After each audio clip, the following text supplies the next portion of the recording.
Hi guys, இன்றைக்கி நம்ம என்ன பார்க்க போகிறோன்னா, நம்ம ஒரு சப்தாவும் ஒரு தலைகிரியும் பேர் பண்ணியிருந்தோம். அதோட எக் வச்சு அதோட அப்டேட் போடுறேன்னு சொல்லியிருந்தேன். அந்த அப்டேட் தான் இப்போ போட்டிருக்கேன்.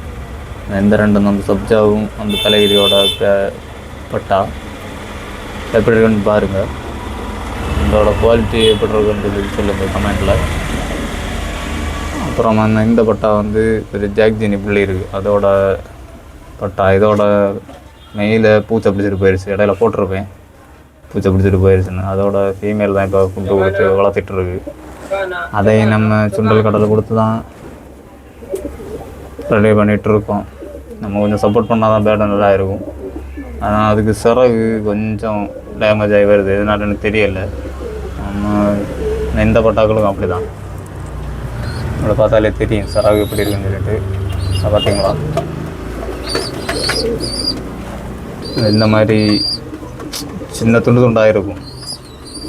அது எதனால என்ன கேட்டதுக்கப்புறம் என்ன சொன்னாங்கன்னா, நம்ம இறைக்கு மருந்து கொடுத்தோம்ல, அந்த டோசேஜ் கூடி இருக்கும் அப்படின்னு சொல்கிறாங்க. ஆனால் உண்மையாக எனக்கு தெரியாது. அதை பார்த்தீங்களா, இப்படி துண்டு துண்டாக வருது. என்ன ரீசனானு தெரியல. ஆனால் நம்ம இறைக்கு மருந்து கொடுத்த டோசேஜ் கூடினதுனால தான் இப்படி வருதுன்னு சொல்கிறாங்க. அப்படி ஏதாவது உங்களுக்கு ஏதாவது தெரிஞ்சால் கமெண்ட் பாக்ஸில் சொல்லுங்கள். எக்ஸ்பீரியன்ஸ் உள்ளவங்க, உங்களை பார்த்தாலே தெரியும் இந்த இறக்கையெல்லாம் என்ன ஒரு மாதிரி வருது, எதனாருன்னு தெரியலை. நம்ம இறக்கி மருந்து கொடுக்கும்போது மேக்ஸிமம் 2 சொட்டு தான் கொடுக்கணும். நம்ம கொடுக்கும்போது சில டைம் டோசேஜ் கூடினாலும் இப்படி தான் இருக்கும். ஆனால் அதுக்கு முன்னாடி எனக்கு 1-2 பட்டாக்கள் இப்படி வந்துருக்கு. அது இன்னும் விழுந்து கொடுத்தா தான் கரெக்டாக வரும். அதுக்கு முன்னாடி நம்ம பறத்த முடியுமான்னு தெரியல. பார்ப்போம் இந்த பட்டாவோட குவாலிட்டி எப்படின்னு சொல்லிட்டு பாருங்கள்.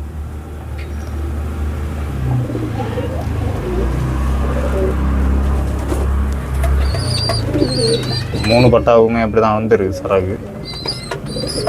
3 இப்போ என்ன பண்ணணும்னு தெரியாமல் அப்படியே பார்த்துட்ருக்கோம். ஏன்னா இப்போ பட்டாவில் பறத்தலான்னு பார்த்தா சிறகு இப்படி வருது. இன்னும் திரும்ப விழுந்து கொடுத்தா தான் பறத்த முடியும். இந்த பேடை பார்க்கும்போது ஃபேன்சி பேடு மாதிரி இருக்குது.